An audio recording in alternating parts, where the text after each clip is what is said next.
How about we just dive right in? Sure. Sounds great. My Okay. favorite artists in the world. When Paola said, "What would you like to talk about?" I said, "Well, could we talk about my three favorite artists, Titian, Caravaggio, and Rembrandt?" And she said, "Sure." So here we are. And Yeah, I suppose let's go to we'll go to the first slide, Paola, and look at the my favorite self-portrait of Titian. That was his last self-portrait that he painted very late on in his life. He's an old man here, and he really is he's the king. He's the king of painting. He did everything in his lifetime, and all painters after that came after him absolutely worshipped him. I mean, Anthony van Dyck, when he visited Venice, he has a sketchbook that he took with him of Venice, and he just copied Titian paintings over and over again. He's got sketchbooks full of Titian paintings that he sketched, and then he copied the compositions in his paintings. It was all taken from Titian, and if you go to the next slide, I had the opportunity in 2016 to paint a commission in Titian's house, which is still there. And the owners of the house commissioned me to paint the husband, a gentleman called Claude, who's a French man married to an English lady. They live in this house. And they said, we'd like to commission you to paint my husband. The other thing is, we live in Titian's house, and I couldn't quite believe my ears when they told me that. So I said, I have to go and paint it. Don't come to my studio. I'll go and paint it in your place. And this is the house. This is actually the room that I painted Claude in. And No one really knows how the house would have been set up. I mean, there are quite a lot of writings of there's quite a bit written about Titian. He was very famous in his lifetime. I mean, we know that his studio, if you go back a slide, so his studio's there on sort of where the windows are, and that was his studio, and that was in the garden. And so he would walk through his garden to get to his big studio, where he did, many of his masterpieces. Okay, if you go forward a slide. And these are the rooms now. We don't know what the rooms would have been like then, but we do know that he died there of the plague. He died in his house, and his last months were chaos, and he was known to be living there by himself. I mean, the law at the time was that you had to isolate for 40 days and 40 nights if you had the plague before you could come out. He didn't make it. He died, and the plague was ravaging Venice at the time. There are churches built in Venice to commemorate the plague victims. It was a devastation on Venice, and Titian was one of the victims. And that's how he died. Unfortunately, Did the his son greatest. die in it? Did his son die in it as well? One of his Yeah, children.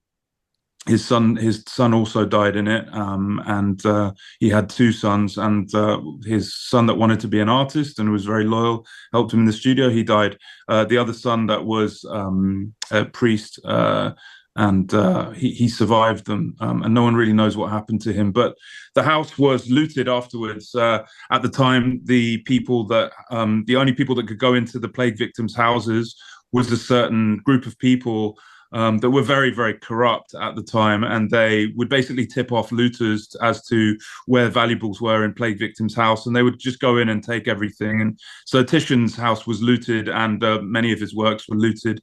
So yeah, the amount of Titian paintings that have been lost, who can say? But many. Anyway, let's go forward. And this is just an example of Titian's portraits. I mean, we have to say that Titian, he came to Venice. He was from the mountains in the Veneto. He wasn't born on the island of Venice. He came there when he was very young. His family came from. They produced all the wood. Wood was very important for Venice. The foundations of Venice are built on wood that is basically petrified in the mud underneath Venice. And so there was huge quantities of wood that was needed from the mountains in the Veneto. And that's Titian's family, his parents and his family network were wood merchants. And so he had links to Venice very early on. He showed a talent early on for drawing and painting, and so he was sent to Venice and eventually found himself in the studio of Giorgione. So we have to say that he arrived in Venice at sort of an artistic, when it was just coming into its sort of golden age.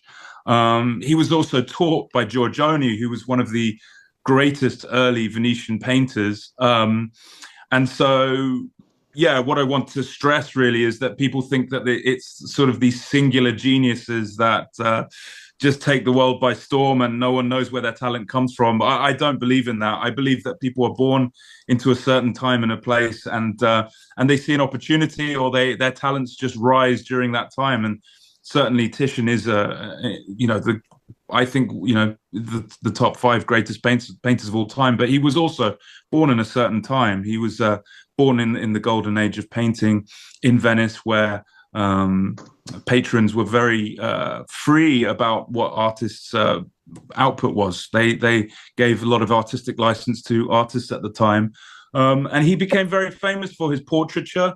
Initially, he would show patrons in very dignified ways. Possibly, I mean, here this is someone that's obviously fought in a war. He's some sort of soldier. And it's very beautifully painted armor, but he would do very subtle portraits of incredibly wealthy people. These were Venetians at the time in the 16th century. It was the wealthiest city in Europe. These were the wealthiest people in Europe, and he would paint them in very subdued, subtle, refined ways, not showing outrageous wealth, but just showing them holding a book. Signifying that they were educated, or just very subtle ways of showing them that very much appealed to the population of Venice. Let's go forward, slide.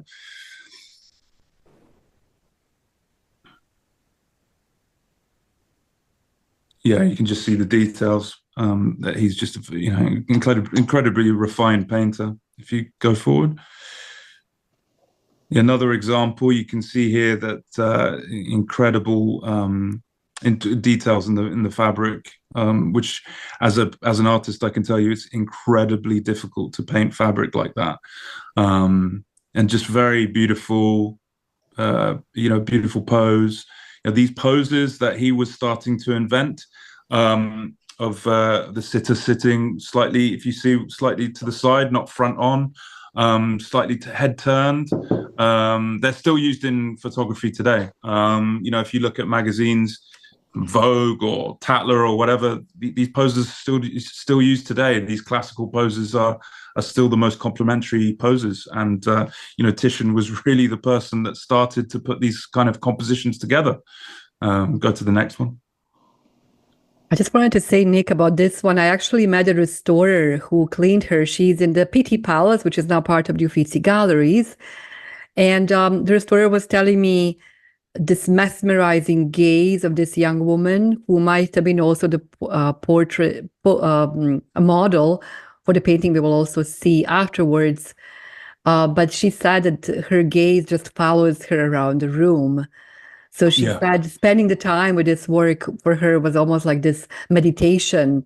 She spent months and months cleaning it. This is actually the photograph after the restoration. So we really see it in all of its splendor. Yeah, that is can we talk about her hair a bit? The Titian's blonde, right? Gorgeous, yeah, absolutely gorgeous. I mean, this painting is exquisite.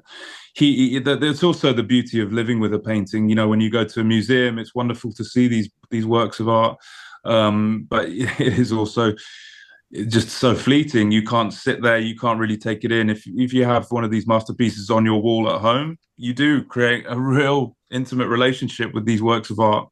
And certainly that's why I like to have works of art all around in my house. It sort of gives you dopamine in the morning. You look at your paintings, you have this relationship with them. They live with you throughout your life. It's a wonderful relationship to have, this relationship to art. It's a very human instinct, I think.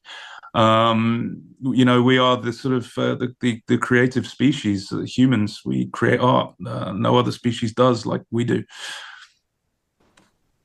Let's keep going. All right. This might be the same model. What do you think?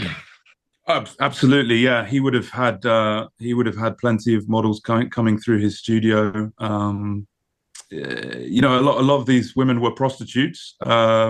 They were free for hire, and there's a lot of speculation. What kind of life did Titian have? He was certainly lived a big life. He was a character in Venice. He had dinner parties at his house; those are documented. He had bands that would play in his garden.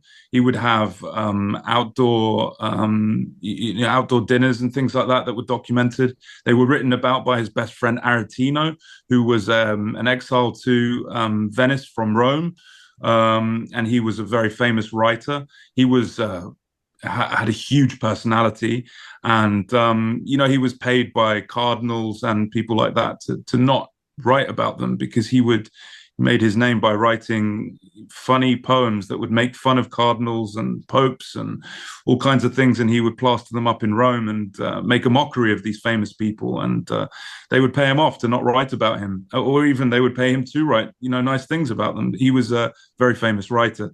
There's actually, I think the next slide is the portrait of Aretino, who was his best friend. Yes. Yeah, this is Pietro Aretino. He's from Arezzo in Tuscany. He then went to Rome, and he was basically chased out of Rome for writing these controversial things. And he was a great friend of Titian. They were best friends. He was godfather to Titian's son, who was the priest.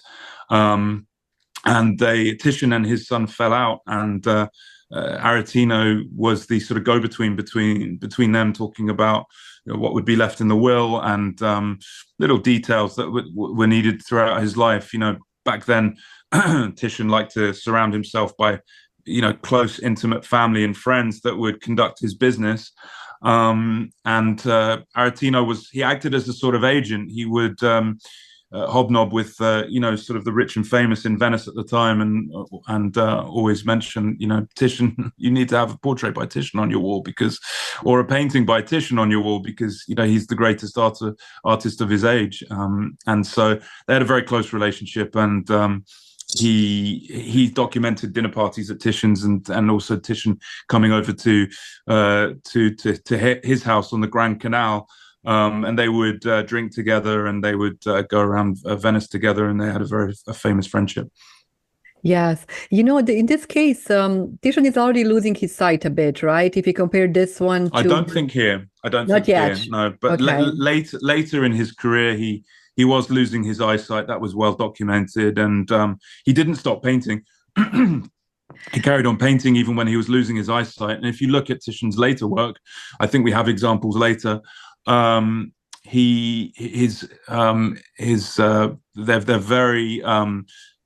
very unrefined paintings. They are very sort of soft and not in focus, because obviously his eyesight was going, but they're also very rigorous paintings, sort of very bold brush marks.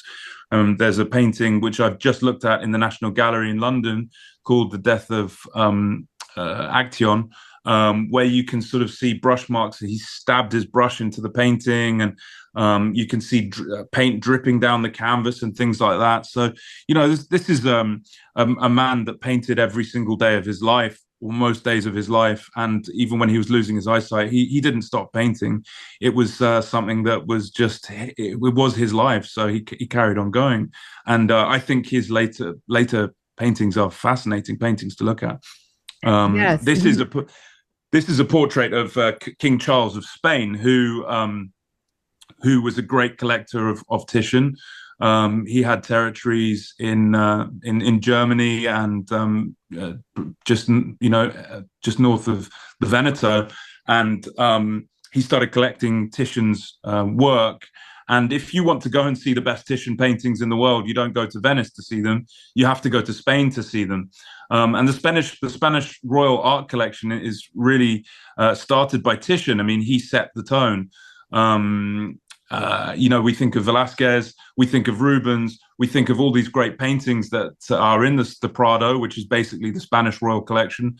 And Titian was the one that started that. It was King Charles, who's pictured here on his horse, that started collecting Titian's work. And they had a 40-year relationship that was very fascinating, where basically Titian would write letters to him, which you can read and you can find if you're so interested.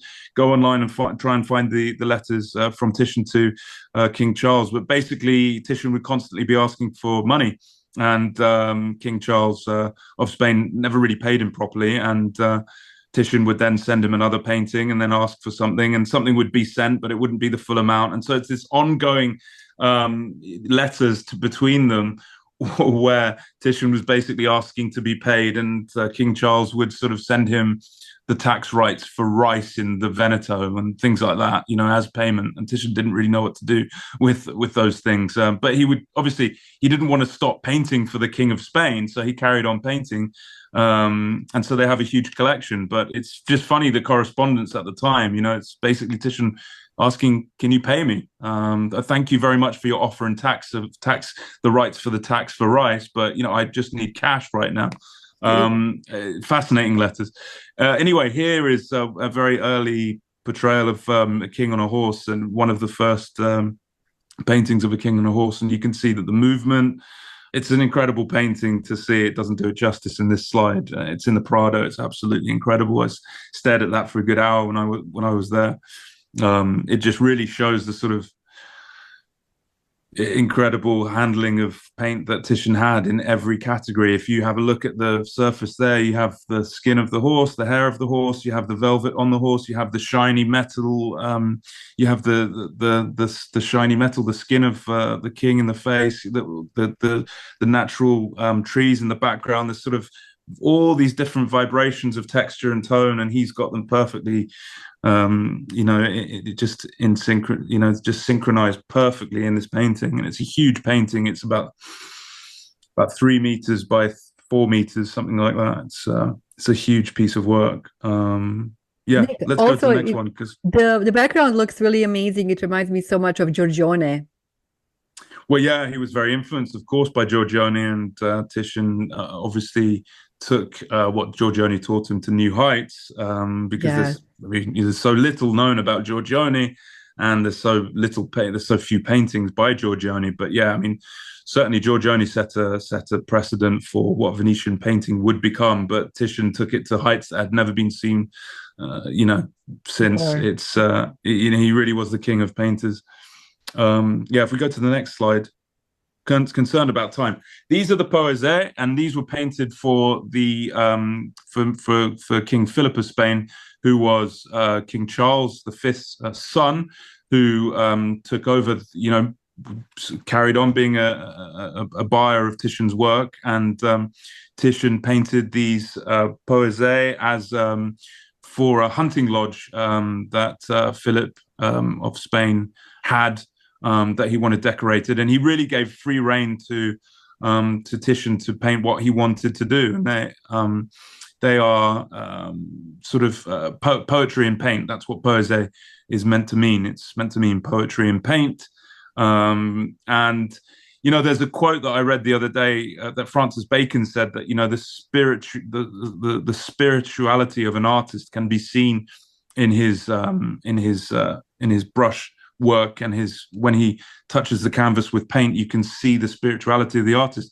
I don't think there's any other artist that you can see his spirituality so much as Titian. When you go and closely look at these paintings in whichever museum you can go and look at them in, I mean, there's 2 in the National Gallery in London, the 2 central ones. You can see the spirituality of Titian. The spirit of the artist lives on. He's there in the paintings. It's you can see, when you look at the way the skin tones are painted, you can see the edges of the figures, the way he's worked them, the way he's played with paint. It's they're just marvels. They're some of the finest paintings ever painted, and they were painted for King Philip of Spain, the King of Spain. I'm gonna just go back very quickly. In this case, the restorers in Uffizi told me that in many centuries, when they would, of course, restore these works, the rules of restoration were very different than what we have today. And in this case of Venus Urbina, they actually ironed her at the end with a warm iron to kind of even out the Titian's brushstroke. Can you imagine losing that essential part of what Titian is all about. Yeah, there's a lot of controversy. I mean, you can dive deep. This is why I love the history of art. You can keep diving and diving and diving. There's a lot of sort of some of the art historians really question, how many assistants did Titian have? He was known to be a control freak, and he liked to take, full control of his paintings. So, which areas of the painting were Titian's, which weren't? How many assistants did he have? It's interesting that, none of the people that worked in his studio became famous. The artists afterwards, he probably guarded his secret ways. I mean, there is an argument that Tintoretto was expelled from his studio early on, but no one really knows if Tintoretto was one of his assistants early on in his career or not. Tintoretto famously had on his studio door drawing like Michelangelo and color like Titian, as a sort of advertising sign on his studio door. So who knows? I mean, we don't have time to go into it all now, but you can. This is why I love art history. You can just dive deeper and deeper and deeper into these artists' lives, and it's really fascinating. First and foremost, these people were people. They were human beings trying to make money. It was essentially a trade back then. You were a painter back then. You were like a cobbler. You were making something for a clientele, and you were paid a certain amount of money, and you had to train in a certain way to achieve these things. It was very much a trade. Artists today are seen as these sort of people that live outside the law of human law, and people like Picasso that were just geniuses, and everything they touched turned to money and things like that. Yeah, it was very different back then. They were really tradespeople, and they worked in their studios, and they produced these works of art for their clientele. Anyway, let's keep going.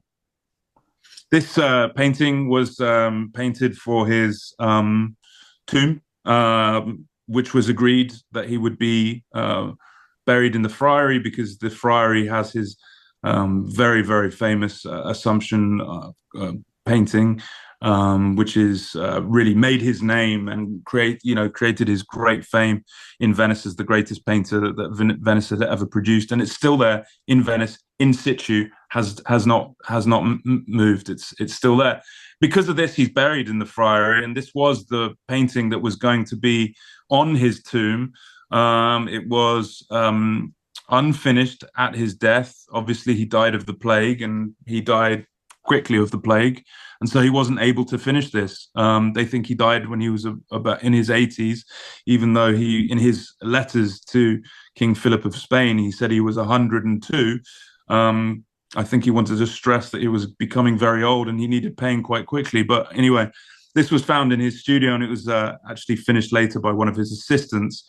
And you can see at the bottom there's some writing which basically stresses that this is a painting by Titian, but it is finished by one of his assistants. And it's his final painting. And you can see, as we were talking before, he was getting quite bad eyesight, and you can see how blurry everything is compared to his early work. You can see how soft the focus everything is.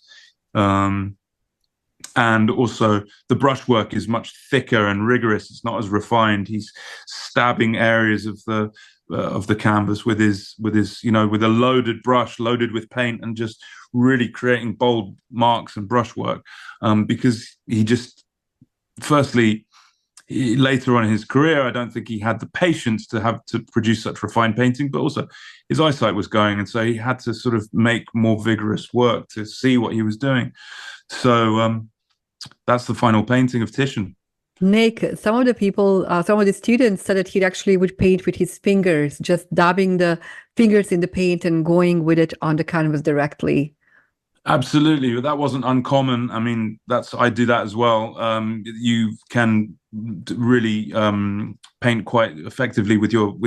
You can soften edges with your finger, and there's all kinds of things that are very useful to do with your finger. So it's not uncommon, but you can see that in certain canvases. When you look up closely, you can see finger marks and things like that. And even where he's cleaned the brush and things like that, just on the side, under areas of the painting, and it's really, you really see that's the spirituality of the artist. This man was alive once, creating these great paintings, and you can see these little details vibrating all over these canvases, and they're just pieces very dear to my heart, pieces that you can always go back to and look at year after year after year after year, and they'll be there long after we're gone. So they're really wonderful things that humanity's created.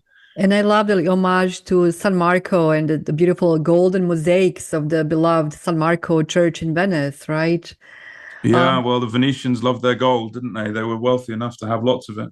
Yes, yes. Before we move on to the next artist, I just wanted to say, if you kind of think of Titian and how much he has produced in his lifetime, I think about, just in the case of portraits, he paints about 400 portraits in his lifetime, plus all the other altarpieces and all the other commissions he had. So kind of, what do you think his daily life would have been? Would he been kind of painting 9 to 5, or would it have been something that he would dedicate even more of his hours in a day in his studio? No, I think it would have been like a job. I think he would have painted 9 to 5. He would have woken up probably earlier. I don't think there was a 9 to 5 schedule back then, but he would have painted when the daylight was good. And he would have, painted only in, there was no lights back then. He would have painted when there was good light, and his studio was facing north. They say that his studio was facing north because he wanted to see the mountains of Veneto, where he was from. But he would have essentially, painted every day. I mean, these paintings don't make themselves. You have to be in your studio doing the work for them to come out. And how many paintings have we lost of Titian's?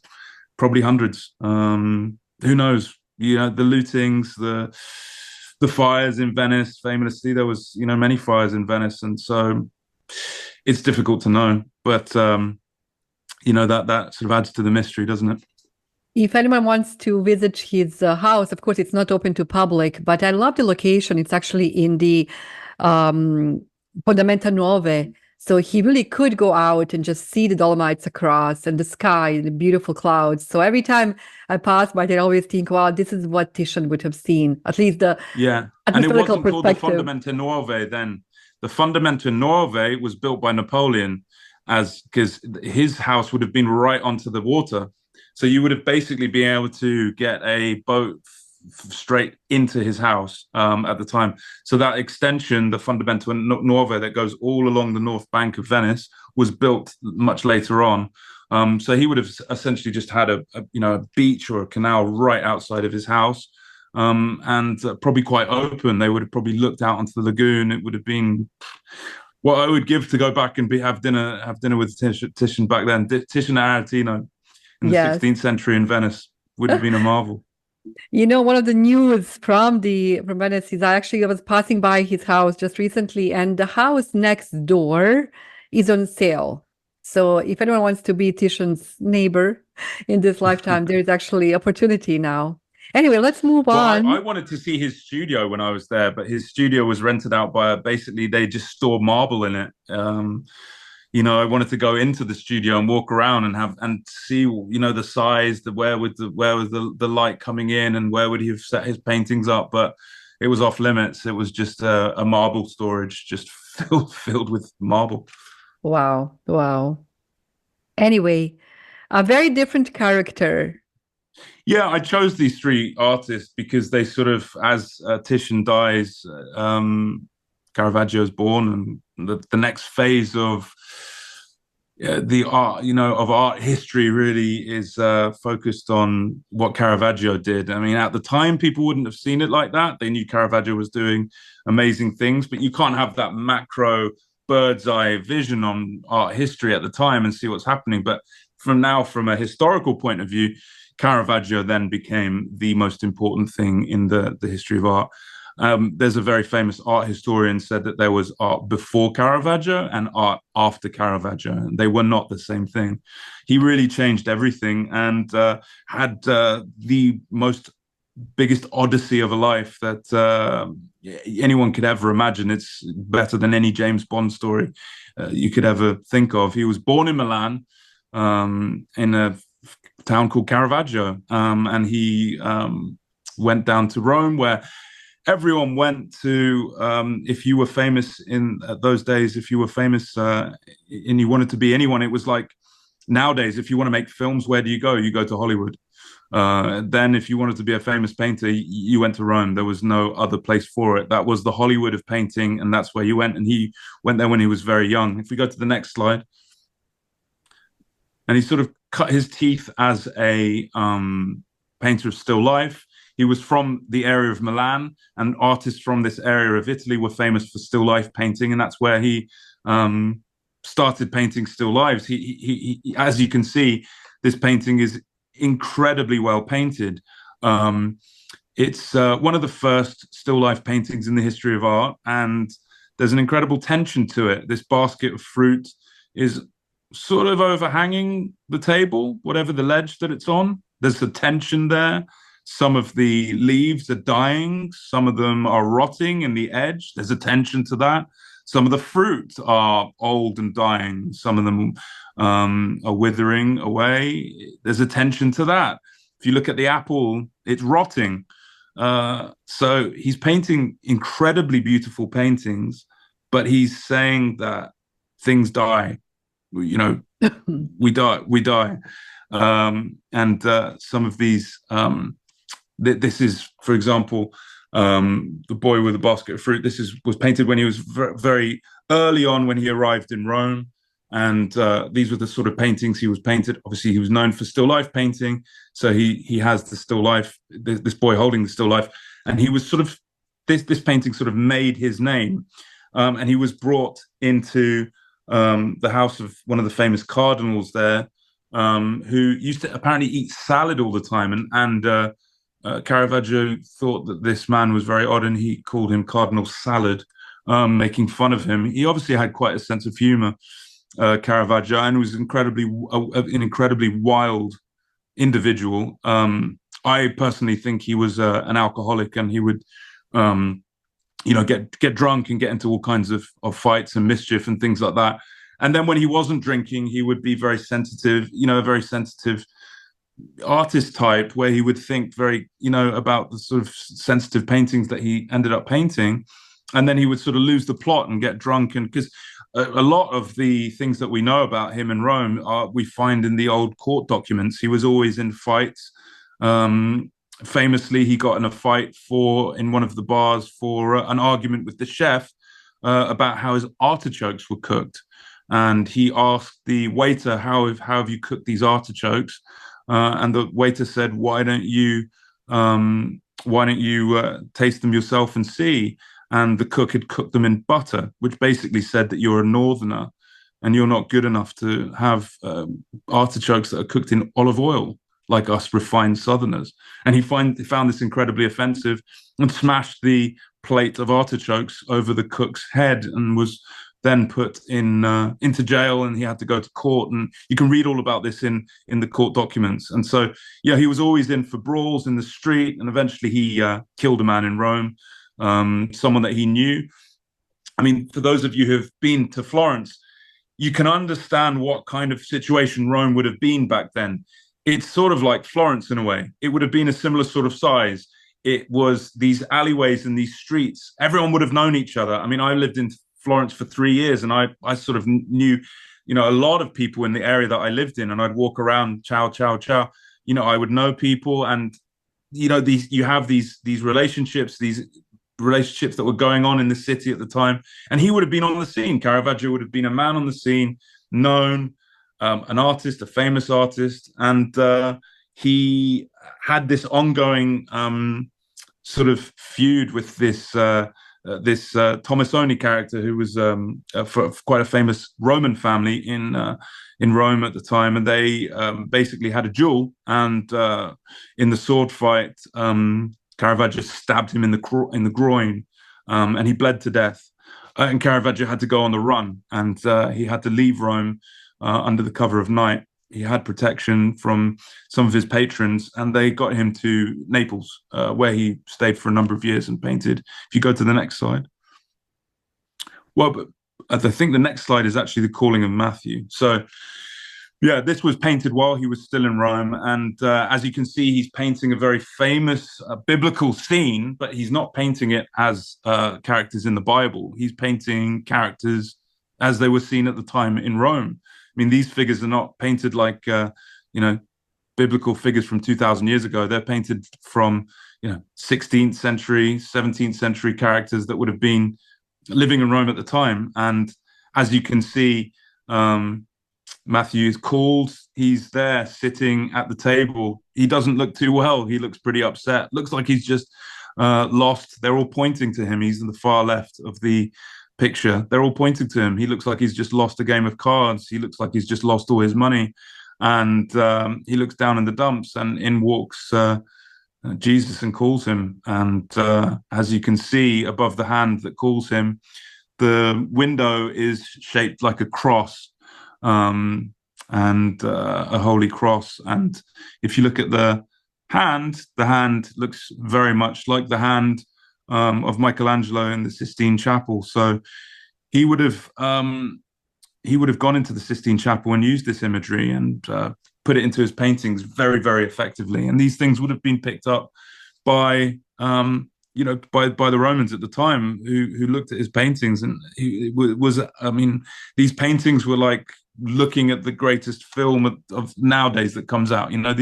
No one had seen anything like this before. No one had seen these kind of paintings, painting biblical scenes with characters then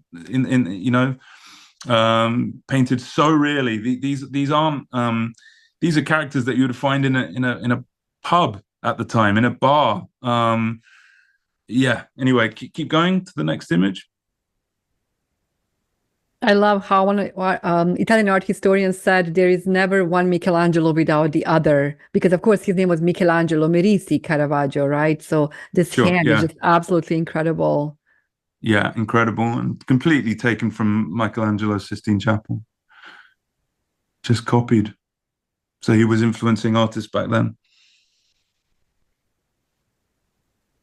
Yeah, these are just examples of his work. He was very famous for his light and shadow, which had never been seen before in such incredible effectiveness. I mean, the way that he frames people in light had never been painted before like this. This light and shadow, this contrapposto. It's revolutionary, to the history of art, and he was the one that really invented it. And it's incredibly effective. You can see it still used today in films, for example. Martin Scorsese was very influenced by Caravaggio's work. If you keep going to the next one, yeah, you can see here. This is Saint Peter being crucified. Very, very violent scene. People think that Caravaggio is portraying himself holding the cross on the left-hand side. They think that is a self-portrait of Caravaggio. He put himself into many of the paintings. And he's portraying St. Peter with his showing the bottom of his feet. And if you look underneath, the person that's holding up the cross has dirt all over his feet. These kind of things had never been seen before. And people... they really, really engaged with these paintings because they were so real at the time. No one had seen the bottoms of people's feet painted. But of course, peasants back then would have seen the bottoms of their feet all the time, and they would have been dirty, and they would have related to these paintings. And these were put in churches that were, as these pilgrims would have come in to go to St. Peter's Church, they would have stopped in other churches on the way. They would have looked at these paintings and they would have just been in absolute awe. Can you imagine living in a village somewhere in southern Italy, never really seeing paintings, then going to Rome and you see the scale of these paintings on these huge Baroque churches that are full of gold and just iconography? I mean, these people must have been in complete awe. They didn't have smartphones. They didn't watch films. They didn't have TV. They had nothing. They couldn't even read the Bible. And they come in here and they heard about these stories from their church and they saw the visualization of them painted in such graphic detail and the dirt on the bottom of these people's feet. This had never been seen before in the history of art. Fascinating. Keep going. And also to think about, his patrons. It was very specific patrons who would actually be working with Caravaggio, because not everyone would be able to even understand where he's going with this, right? Yeah, he was famously very rude to his patrons, and he sort of treated them like they was imbeciles, even though these were very wealthy cardinals. He sort of thought that he was the man that knew no one else could touch him, and he was the man that knew everything. I mean, you can't argue really. He really knew what he was doing visually with some of these compositions. This is one of my favorite Caravaggio paintings, The Taking of Christ. This was just found in a monastery in Ireland somehow. We can't really go into the long story of how that happened, but it's a fascinating story. If you want to maybe Wikipedia The Taking of Christ after this talk and read about it, it's really interesting. But if you see the far right hand side, the character that sort of has his eyes in the light, that's Caravaggio there. It's a self-portrait again, holding up the lantern, and it's a very refined, yeah, that one there, and it's a very refined portrait of Christ. I think it's very particularly well painted. The thing is about Caravaggio is after he went on the run, his paintings sort of got worse, especially as he was on the run in Sicily, and he was under increasing pressure, and he was getting more and more paranoid. I think he was drinking more and more too, and his late paintings are very bad. Yeah, I mean, this is just an example. As I said, again, you can see the bottoms of these people's feet, and they were just as, these would have been pilgrims, and they would have looked exactly like these people here in the paintings. They would have gone to these churches and basically seen themselves on Caravaggio's paintings, and they would have really engaged, and they would have been talked about in the streets, and more people would have wanted to come and see his paintings. He really was famous at his time. He was known throughout Europe. He was the most famous painter in Rome. He was the man, and he destroyed himself. Yeah, just more examples of the kind of cinematic imagery that he created. Really powerful imagery, powerful paintings that these slides don't do justice, but it's lovely to have the internet as access to just see them. But please go to the Louvre, see this.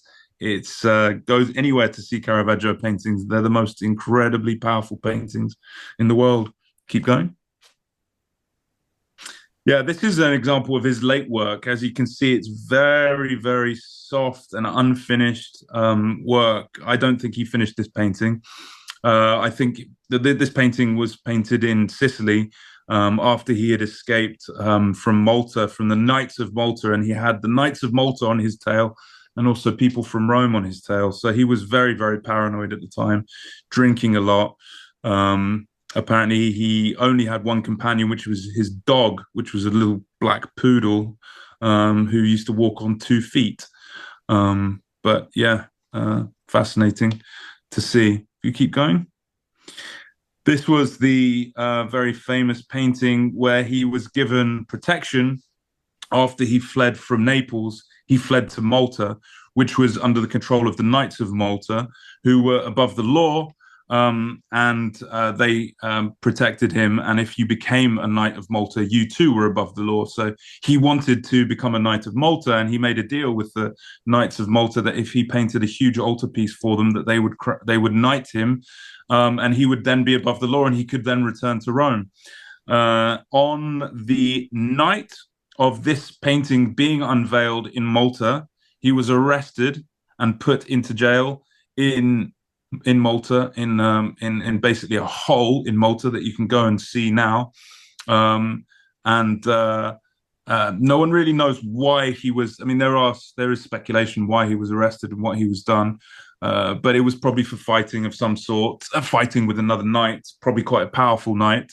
When this was meant to be his greatest day, when he was about to be made a Knight of Malta, it was going to be one of the greatest days in his life. He was now, free from the death, the murder that he had committed in Rome. He ruined it all. It was complete sabotage, and he was put in jail. And he then escaped Malta. He had to escape Malta, and he went on the run to Sicily. But but this was the altarpiece for the Knights of Malta, and it's still there in Malta. I've been to see it. It's gruesome painting, violent as was his life, and very powerful imagery. Keep going. Well, now we get to Rembrandt, and so as the just to sort of cap off Caravaggio, he went on the run from again from Sicily, and he was had made a deal with the Pope to give him a series of paintings, and he would then be pardoned.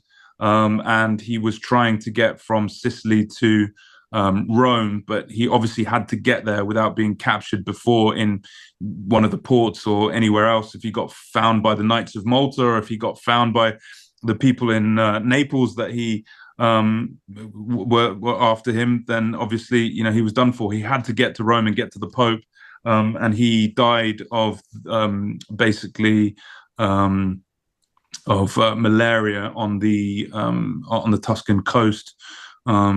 But there's a lot of sort of speculation about that. Was he murdered? Did he die of malaria? What happened to Caravaggio? There's no gravestone. No one knows where his body's gone. No one knows where the paintings for the Pope have gone. Everything's disappeared. So it's sort of an unanswered question that is fascinating to read about if you have the time and if you're interested in Caravaggio. There's many books about him. I would recommend A Life Sacred and Profane by Andrew Graham Dixon, who is my hero, and I've interviewed him for Portrait Paintings Daily. You can have a look at our interview in the video section of Portrait Paintings Daily.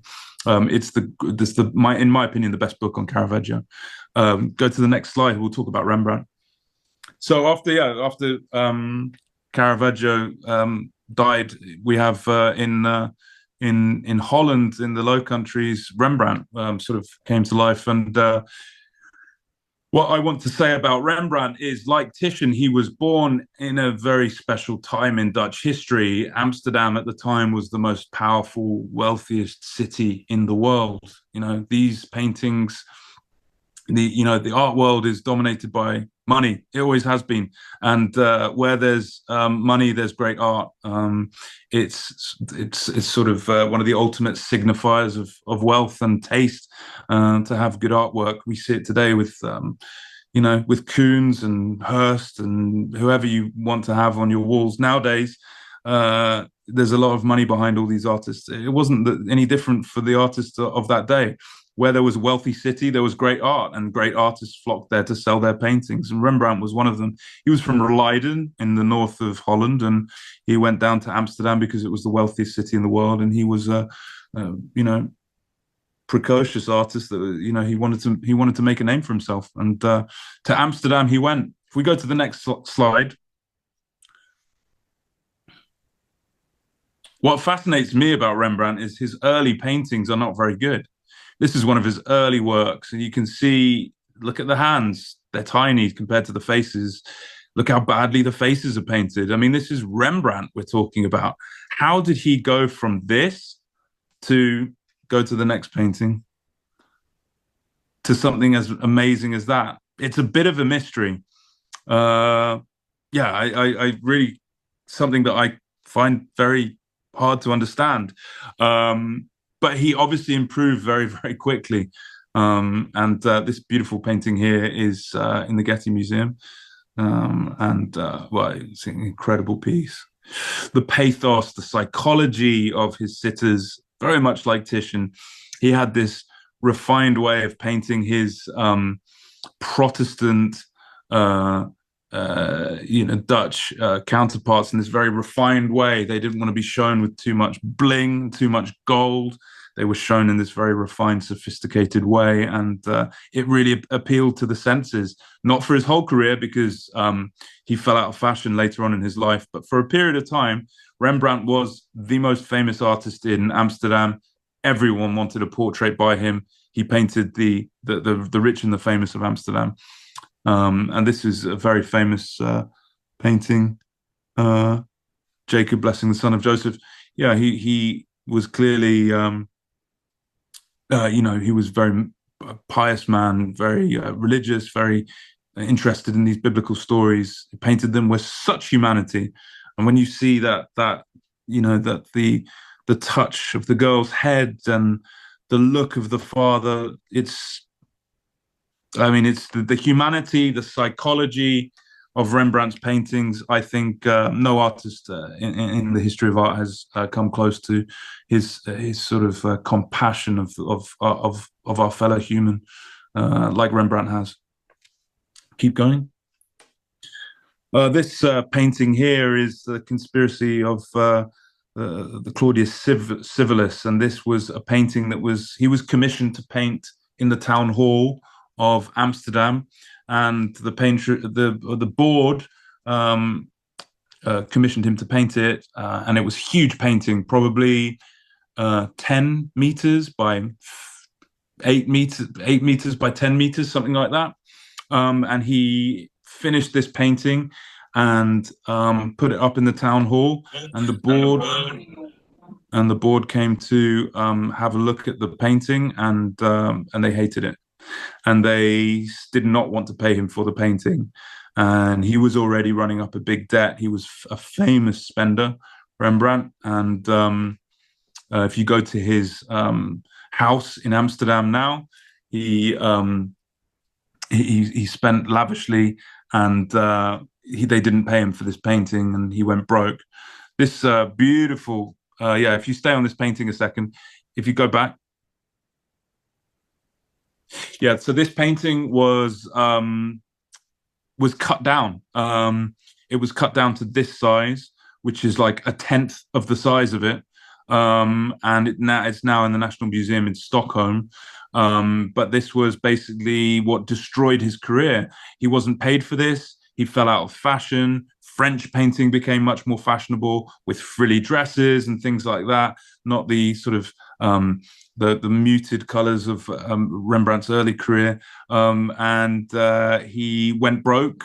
He had to sell his house. He had to sell everything. This was found in his studio when he died. It looks very unfinished, Nick. Well, it's late career Rembrandt. It's he sort of had this alchemy for paint.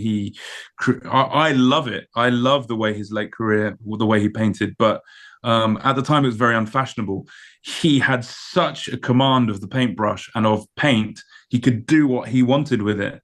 And this is what he wanted to communicate. He wanted to paint fast. He wanted to paint thick. He wanted to paint powerful imagery with thick impasto paint, with incredible lighting, incredible, the colors in this painting. Like just doesn't do it justice. The yellow, it just glows like you're looking at gold.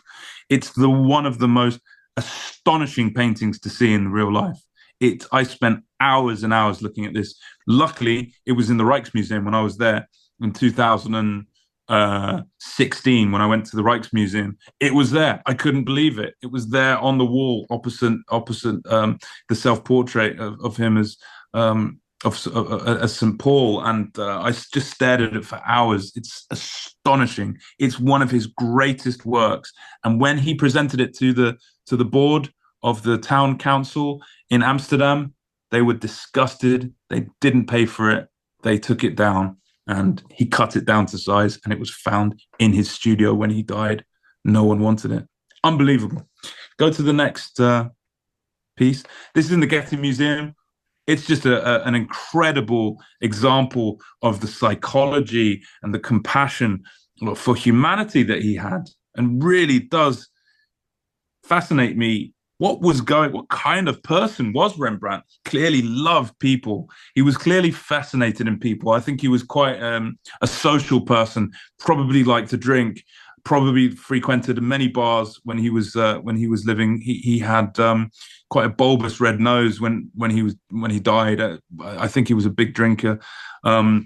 Social guy, loved people, and you can see the alchemy of the paint, what he could do with a paintbrush.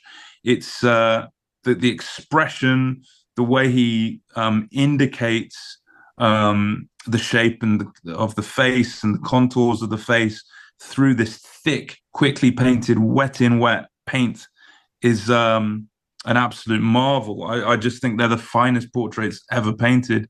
I could just look at Rembrandt paintings, forever, and I will look at them forever. But this also, if you go back a slide, go back one slide. No, go back one slide. I mean, this is also could be someone. No, go forward. This also could just be someone today. I mean, this doesn't look like someone in 1661. It could be someone today. Yeah, very contemporary looking as well. Timeless works of art.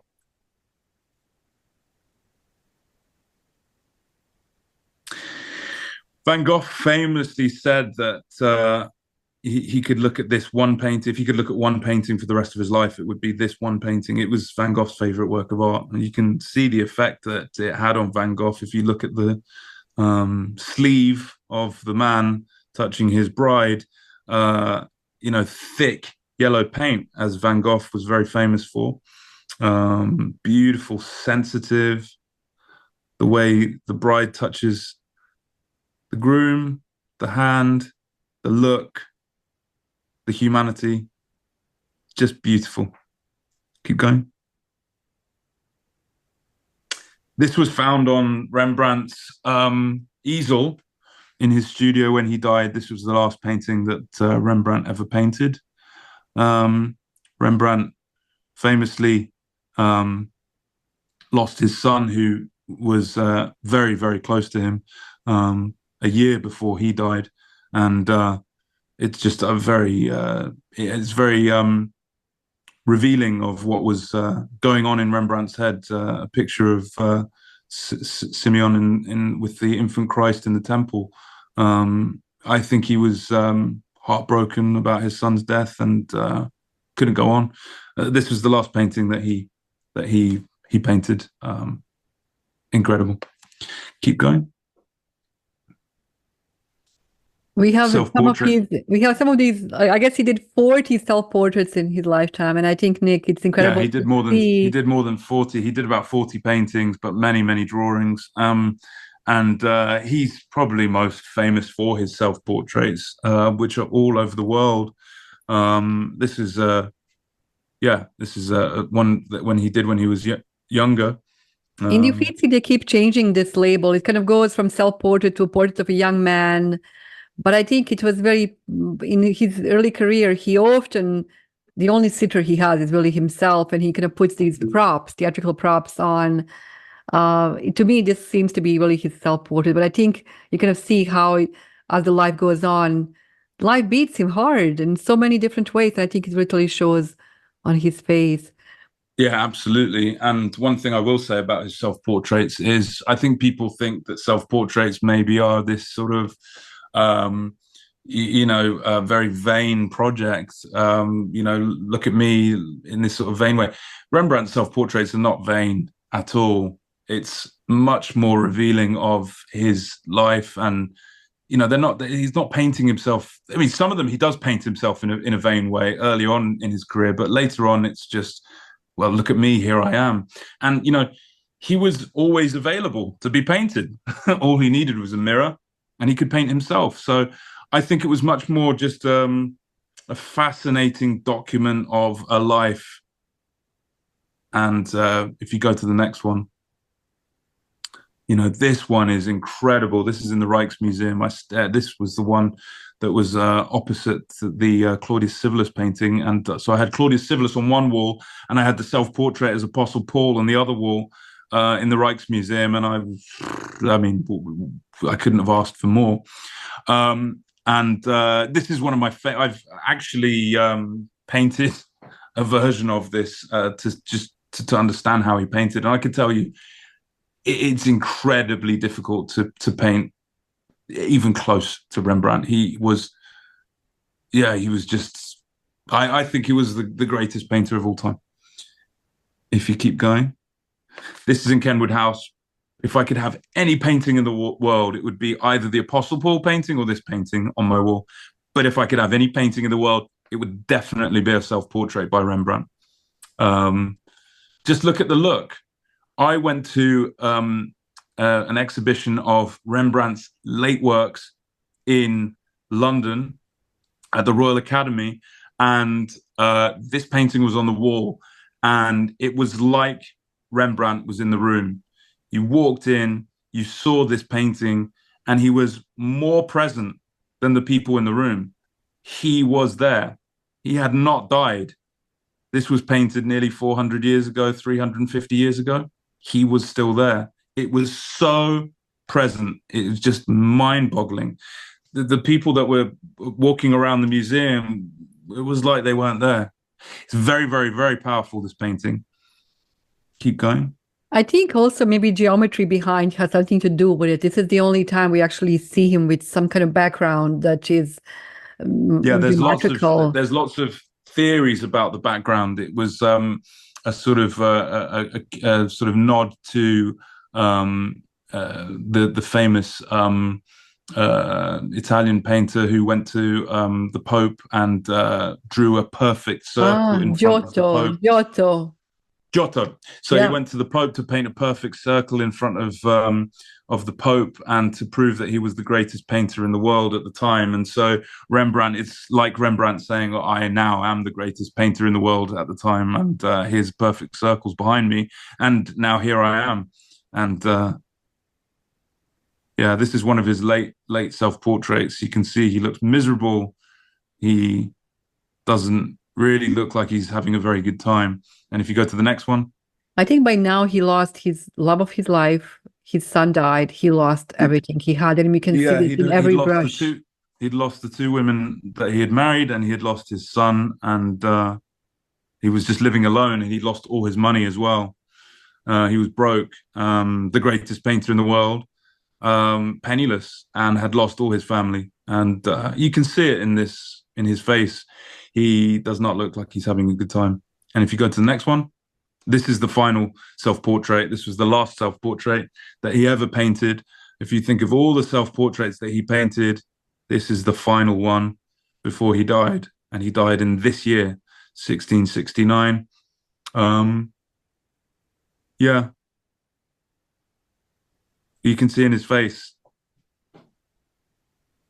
It has a feeling of a pastel. I know this is oil on canvas, but it has almost like this softness of pastel, doesn't it?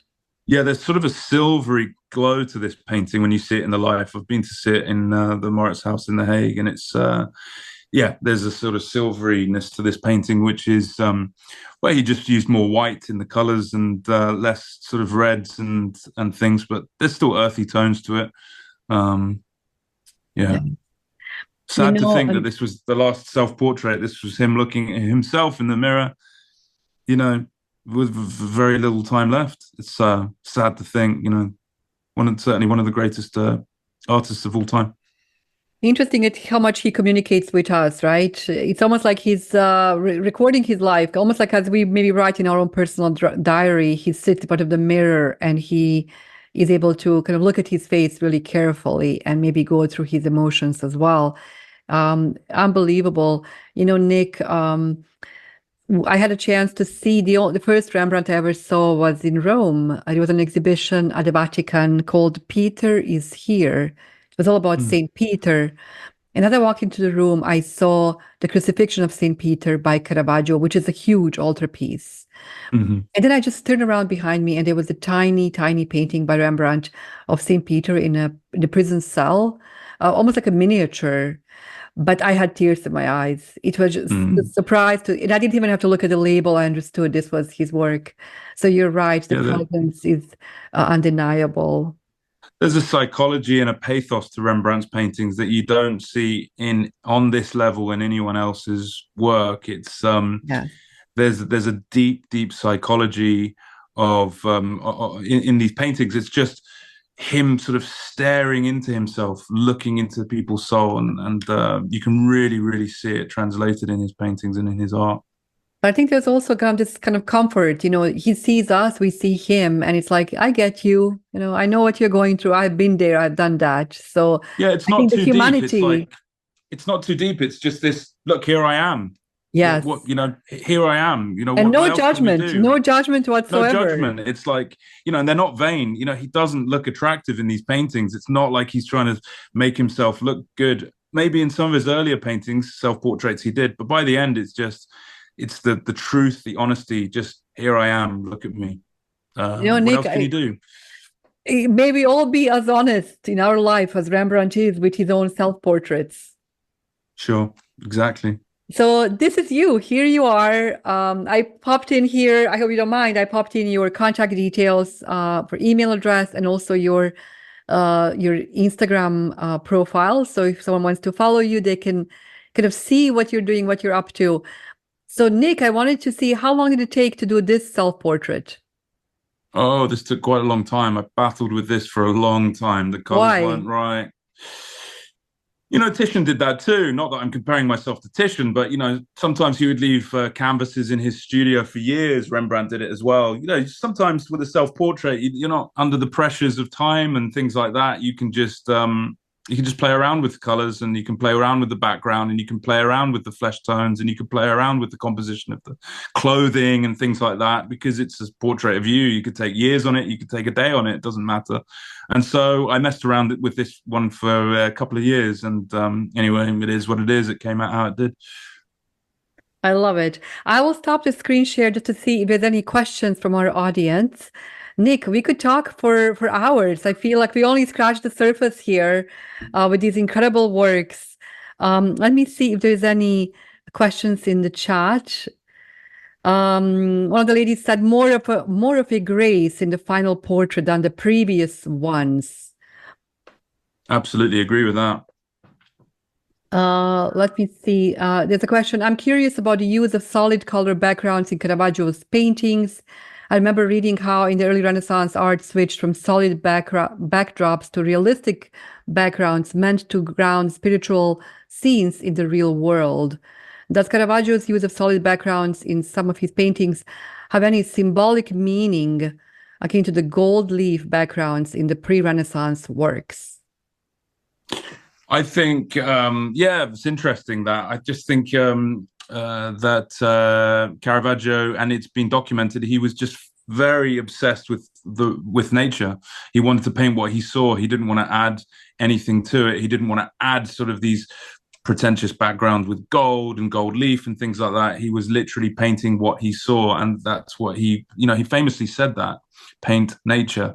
Nature is perfect. You don't need anything else. So. Yes. Thank you. Yes. And I also think for Caravaggio, the way that he's actually recording what is happening with the fruit every day when he comes to his studio, he will add a new thing to it, right? So, when do you stop? Like, when do you know your work is done? Yeah, well, probably when you want to get paid. I mean, it's I love to sort of mythologize these artists and think that they were these visionaries that just lived above the law and didn't need money, but they were just human beings that wanted money like everyone else, and they wanted power, and I've got many friends that are artists. They're some of the most competitive people I've ever met. They're not sort of these saint-like figures. They are flawed characters trying to express themselves. They need money, they need to party, they need to go out and pay for their bar tab. Certainly Caravaggio did. Yeah. And so I'm sure that was the pressure of it. He was also on the run, and he was being chased around Europe by very, very dangerous people at the time. So he probably wanted to paint these paintings quite quickly and get paid for them and get out of there. I mean, that's the reality of Caravaggio's life. Fascinating, but he lived a very violent, scary life. Nick, how about you? How does the process of getting a portrait done by you, how does that work? Do people need to actually come and sit in your studio in England, and how long does it take? Tell us a bit about it, about your typical commission, let's say.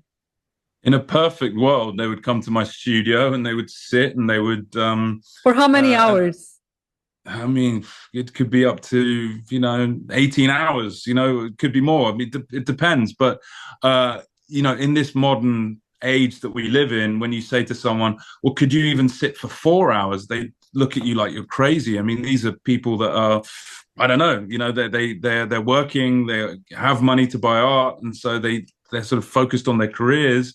They don't have money to sit for 4 hours, 12 hours, 15 hours. They just don't have the time. So often there's a sort of conversation that starts about, my process and what they're looking for and what they want to have. And it's an organic sort of relationship, as it would have been for Titian. He would have had relationships with his patrons. He would have talked about his vision and what they wanted, and they would have sort of come to some organic arrangement and some kind of final product. I mean, that's the wonderful thing about art is you walk in the direction, you have this training and this idea and this vision of what you want to express, and everyone has a different vision. And you just try and walk in that direction, and you try and create something. And often at the time, it doesn't make sense. It's only years later when you're looking at your body of work that you've done. I mean, I look at paintings that I've done 10 years ago, and I think, oh, kind of see what I was trying to do back then. It makes more sense now, 10 years later, than it did then. I'm trying to sort of do different things now, because obviously as you progress and as you evolve as an artist, you are trying to do different things constantly. That's the beauty and the magic of art, and the magic of being involved in it. But it could be for anything, someone that's a writer, someone that makes cars, they're not going to design the same car that they did 20 years ago. Now they're going to constantly evolve and use different ideas, and that's the way it is. But absolutely, if you want to if you know of anyone that's interested in portrait, just get in touch, and I'm happy to open up that relationship and discuss anything. Yes. Nick, I've seen so many of your portraits of your own children actually in the palazzo of your mom, who was guest in Studiolo twice, Mimi Todhunter. And to see your children now growing up, but to have that memory of how they were in a specific time in their life, I think it's very precious. And what a beautiful gift to leave behind you. So, Nick, it was really a pleasure to have you. I feel we could probably do this again and just talk about one painting for an hour. There will be plenty to talk about. Thank you for coming to Studiolo. And Thank you so much. And everyone that's watching are on their own journeys in life and with art history. And just, it's the most fascinating, rich source of knowledge in the world. I mean, when I interviewed Andrew Graham Dixon, he said, the history of art is really the history of humanity. So, just go as deep as you possibly can. Just keep uncovering the layers. It's the richest, most wonderful journey that anyone can ever go on. So I really appreciate all of you tuning in, and thank you so much for your time.